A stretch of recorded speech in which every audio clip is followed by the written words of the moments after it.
Pemirsa Metro TV Lampung, Anda masih bersama kami dalam Bedah Tajuk Lampung Pos dan masih bersama dengan Bang Ago. Oke, Bang Ago, kita lanjutkan pembahasan kita kali ini.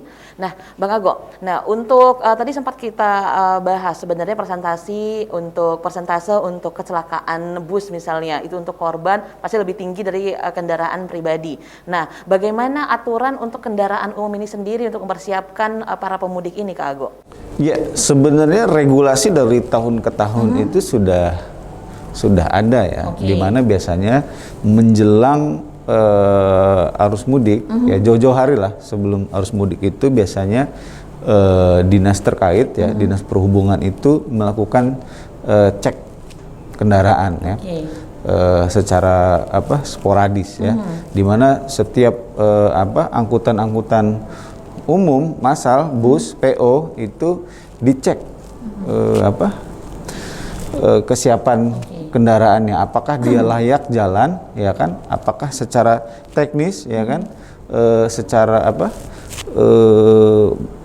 ban, rem dan lain sebagainya itu semua siap, gitu loh. Nah, selain itu juga biasanya itu supir-supirnya juga sudah dipastikan dalam kondisi fit, sehat ya. Terus karena saat ini adalah kondisinya adalah pandemi, itu pemerintah juga tetap memberikan regulasi di mana baik supir maupun pengemudi maupun keneknya maupun penumpangnya sendiri itu kalau bisa yang pokoknya yang terlibat dalam aktivitas mudik ini harus sudah vaksin ya, bahkan diupayakan itu udah vaksin booster ya. Jadi ada dua sisi keamanan, keselamatan yang ini regulasinya sudah ada ya, baik mengantisipasi kecelakaan atau mengantisipasi pandemi itu sendiri. Nah, persoalannya adalah sejauh mana aktivitas cek and recheck kendaraan ini benar-benar dilakukan, gitu ya. Jangan sampai hanya formalitas saja, atau jangan sampai karena jumlah busnya banyak, ya kan, waktunya mungkin tidak cukup, ya.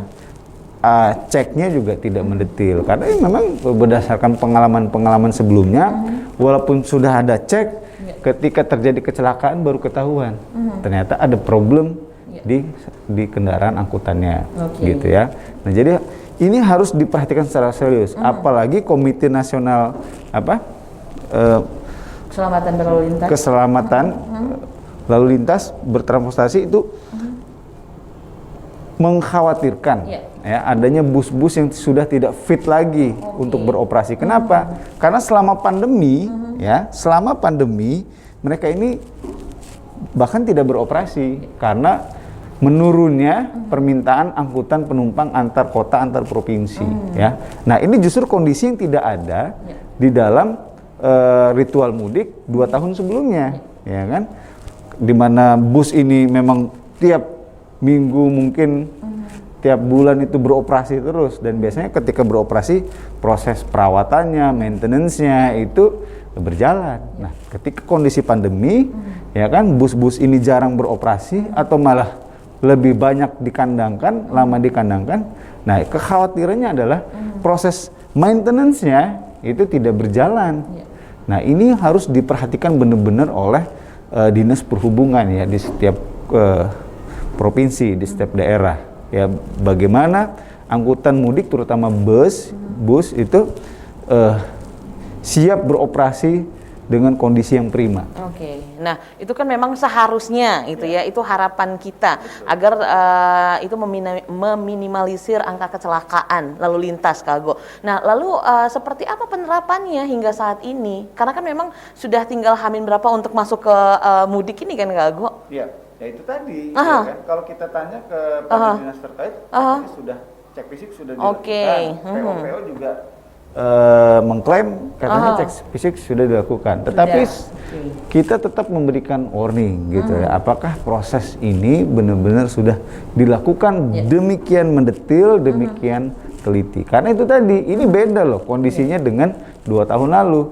2 tahun lalu bus itu rata-rata banyak jam terbangnya lah ya, itu lumayan tinggi, tetapi ketika pandemi mereka lebih banyak dikandangkan. Nah, jangan sampai karena kelalaian di proses ini itu berdampak serius nanti ketika mudik, karena taruhannya adalah nyawa puluhan atau bahkan mungkin ratusan penumpang yang berada di dalam bus. Maka dari itu tajuk kali ini memang membahas tentang cegah petaka ketika mudik gitu ya Kak Ago ya. Jadi Lampung Pos mengawal hal itu. Nah, pandemi COVID-19 juga tidak bisa dipandang sebelah mata karena bisa dibilang ketika di arus mudik atau arus balik ini bisa mempertinggi tingkat penularan COVID-19. Kita bahas sedikit tentang regulasinya yang ada saat ini seperti apa Kak Ago. Selain tadi harus sudah vaksin booster, adakah regulasi yang lainnya?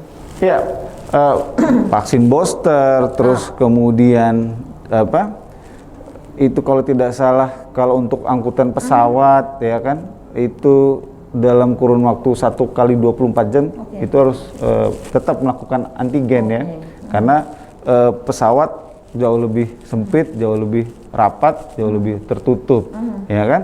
Kemudian pemerintah tetap mengingatkan bahwa dalam ritual mudik ini ya tidak hanya di proses mobilitas massa aja, tetapi dalam proses bersilaturahmi dan lain sebagainya itu tetap menerapkan protokol kesehatan, tetap mengenakan masker ya, tetap menjaga jarak ya, menghindari kerumunan, itu tetap dilakukan lah. Oke, jadi sebenarnya untuk mudik tahun ini gitu ya ada 2 fokus, keselamatan dalam berlalu lintas jalanan dan juga keselamatan dari penularan paparan COVID-19. Iya, bahkan Presiden Jokowi untuk Ramadan sendiri mengatakan pejabat-pejabat tidak boleh open house atau menggelar buka puasa bersama. Itu dalam spirit, dalam semangat untuk mencegah terjadinya kerumunan. Boleh berbuka bersama misalnya di tempat-tempat makan ya kan, di luar sana gitu, tetapi tidak boleh saling mengobrol. Cukup makan sudah gitu ya, yang penting sudah selesai sudah gitu ya Kak Ago ya. Oke Kak Ago, mudah-mudahan apa yang jadi fokus jadi tajuk kita hari ini yang benar-benar mengawal bagaimana mudik ini tidak menjadi petaka di tahun 2022. Oke Kak Ago, nanti kita kembali untuk membahas trending topik apa saja yang ada di 3 platform Lampung Pos lainnya. Pemirsa Metro TV Lampung, jangan kemana-mana, kami akan kembali sesaat lagi, tetaplah bersama kami.